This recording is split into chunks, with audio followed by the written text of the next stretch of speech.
Octopodcast avec Sébastien qui va nous parler d'un film qui s'appelle Les Nouveaux Loups du Web. Donc c'est un drame, un polar. Bah écoute, ça ressemble plus à un documentaire en fait. Hein. J'avais pensé aller voir d'attendre le prochain biopic sur Steve Jobs, mais comme je savais que j'allais être entouré d'informaticiens et de libristes et que je tenais à avoir la vie sauve en sortant de cet enregistrement, je me suis dit que j'allais voir un documentaire qui allait parler justement de thèmes qui intéressent les informaticiens et les libristes, à savoir la vie privée sur Internet et les menaces qui pèsent sur elle. Rappelle-moi, c'est quoi le système d'exploitation sur ton ordinateur à la maison ? Alors, j'ai Ubuntu quand des amis libristes viennent. Ensuite, quand ils partent, je remets Windows. D'accord. Parce que j'aime bien les écrans bleus. Donc, c'est un film de Cullen Hoback. J'espère qu'il se reconnaîtra parce que je suis pas sûr d'avoir bien prononcé son nom. Qui a été réalisé en 2003 et qui s'est sorti ce mercredi 6 janvier dans beaucoup moins de salles que Star Wars en France. Donc le titre original c'est Terms and Conditions May Apply, ce qui pourrait à peu près se traduire par les conditions générales d'utilisation sont susceptibles de s'appliquer. Et en gros c'est un documentaire militant qui vise à montrer et à informer l'internaute qui ne serait pas au courant que dès qu'il clique quelque part sur internet il y a des traces qui sont conservées et que ces traces elles sont ensuite utilisées par des gens qui ne sont pas forcément bien intentionnés. Alors ça brasse très large, hein. Ça 1h17, il parle des conditions générales d'utilisation, de tout ce qu'on accepte sans faire attention quand on clique sur « oui j'accepte », sans jamais lire, parce que franchement c'est un peu long, ardu et impossible à comprendre. Il y a une étude qui avait montré que si on devait lire tous les textes de toutes ces conditions d'utilisation de tous les services qu'on utilise, on passerait notre vie à ça en fait. Bah, il donne l'information dans le documentaire, c'est 180 heures par mois pour un Américain moyen, pour donc en gros un mois dans l'année pour lire tout ce qu'on accepte sans faire attention. Il y avait quelqu'un qui avait, je crois, compté le nombre et comparé à je crois, Hamlet de Shakespeare, comme ça, le nombre de caractères dans les conditions de Facebook ou d'autres, et qui avait compté plus de caractères que dans une œuvre de Shakespeare. Voilà. Bah, j'espère que ça aura la même postérité. En tout cas, il passe rapidement là-dessus pour s'attaquer ensuite au pistage commercial, tous les cookies, etc. Bon, voilà, tous ces petits logiciels et petits bouts de programme qui prennent des informations sans rien nous dire.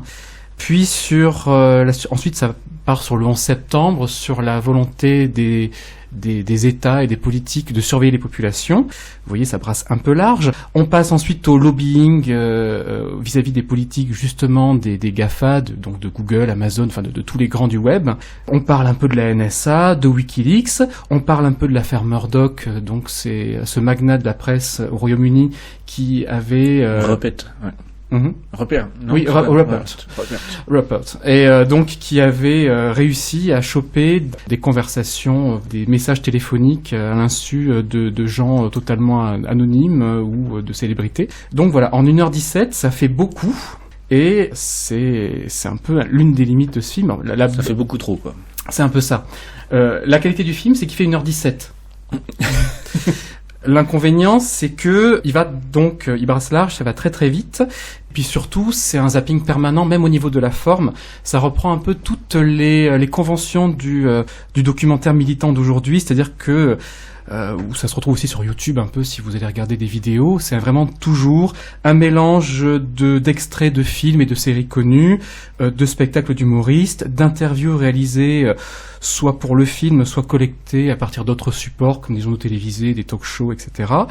Des infographies. Il y a aussi des petites séquences d'animation assez rigolotes, bien foutues.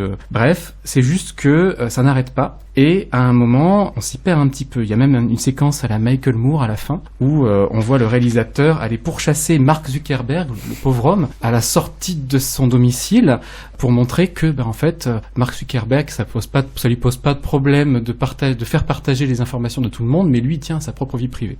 Donc c'est rigolo, mais c'est vrai que ça fait un peu indigeste au final. Est-ce qu'il y a de la musique qui fait peur ? Non, parce que ça c'est une marque de fabrique, non ? Non, il n'y a pas ça. Maintenant que tu me le dis, c'est peut-être l'un des rares poncifs qu'on ne trouve pas dans ce film. En dehors de de ça, franchement, le propos est inattaquable. Il y a des petites anecdotes qui sont assez marrantes ou assez terrifiantes, comme cet étudiant irlandais qui a tweeté un jour que à ses amis, voilà, je pars aux États-Unis, je vais détruire l'Amérique, mais en mode juste, voilà, je vais me bourrer la gueule et puis je vais faire la bringue. Et puis quand il est arrivé à Washington, il a été accueilli assez fraîchement, paraît-il, à l'aéroport. Il a été directement expulsé et maintenant, où qu'il aille, il va falloir qu'il explique pourquoi il a été expulsé.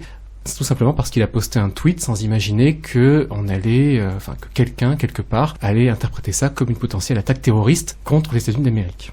Donc il y a plein de petites anecdotes, des informations assez intéressantes, comme le fait que nos données valent $500 simplement pour Google, c'est-à-dire qu'on pourrait tout à fait payer $500 pour que quelqu'un n'utilise pas nos données, ou bien Google pourrait nous verser $500 en échange par an ou dans l'absolu par an. Par an. C'est quand même pas mal. Mmh. Moi, je suis plutôt pour. D'ailleurs, je pense que je vais aller envoyer un petit courrier à Google. Il paraît qu'on finit par obtenir ce qu'on cherche quand on envoie ce genre de courrier. Il parle aussi de cet étudiant autrichien qui avait réussi, je ne sais plus, je crois que c'est autrichien, à Vienne, oui, qui avait réussi à obtenir de la part de Google, Facebook, autant pour moi, la liste de toutes les informations qui avaient été collectées sur lui, et c'est l'équivalent, mais là, pour le coup, c'est l'intégrale de Shakespeare. C'est pas celui qui a attaqué en justice Facebook après coup? Il est pas anglais, ça? En Irlande, non. Il a attaqué en Irlande, mais il était autrichien. Ah d'accord, okay, ça, il me semblait que c'était le Il avait obtenu des choses incroyables, des comptes fantômes qui lui étaient rattachés. Et je sais plus s'il avait été donné en format papier. Il me semble qu'il c'était un truc horrible. Surtout, je crois que parce qu'il était étudiant en loi, je crois, donc quelque chose avocat. Et il a attaqué Facebook après coup parce que il avait dans son compte qu'on lui a envoyé des choses qu'il était censé avoir effacées. J'espère qu'avec ce genre de truc, il s'est obtenu une super UV et qu'il a pu commencer une thèse. Il y a quelque chose à faire là.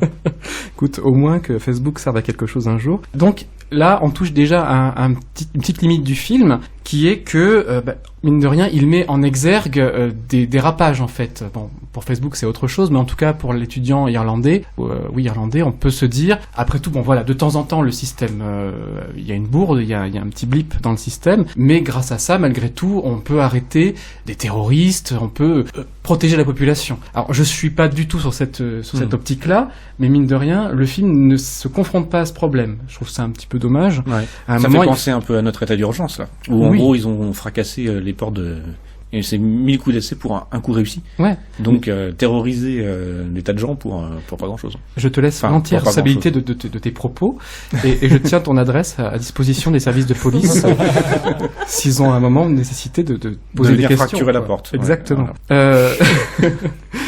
Et donc ça c'est la première chose. Effectivement, il y a des sujets de fond qui sont un peu esquivés. Et puis l'autre problème également, c'est vraiment un problème qu'on rencontre dans beaucoup de documentaires militants qui sortent tous les jours, c'est le fait que ça s'adresse aux convertis.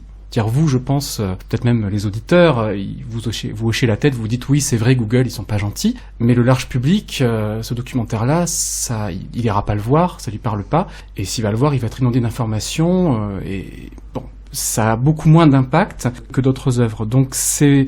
Lesquelles, par exemple? Tu penserais à quoi de...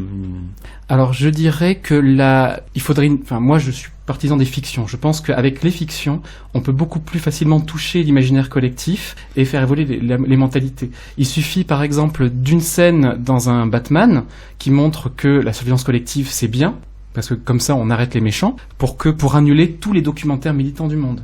Le problème à l'heure actuelle, c'est qu'il n'y a pas, de mon point de vue, vraiment de fiction qui s'est attaquée à la question de la surveillance de masse, à part peut-être une série comme Mr. Robot qui en parle par la bande et pas très bien. Ennemi d'État avec Will Smith qui est pas mal du tout, qui aborde ça du point de vue du gars qui dès le début dit moi je n'ai rien à cacher, il y a aucun problème, la surveillance ça ne m'inquiète pas, et qui se retrouve confronté avec un État corrompu. Et c'était le film, film d'action, ça bouge très, bien et tout ça, mais le film passait pas trop mal ce message justement de attention, même si vous avez rien à cacher, l'État peut vous en vouloir et peut vous embêter malgré tout.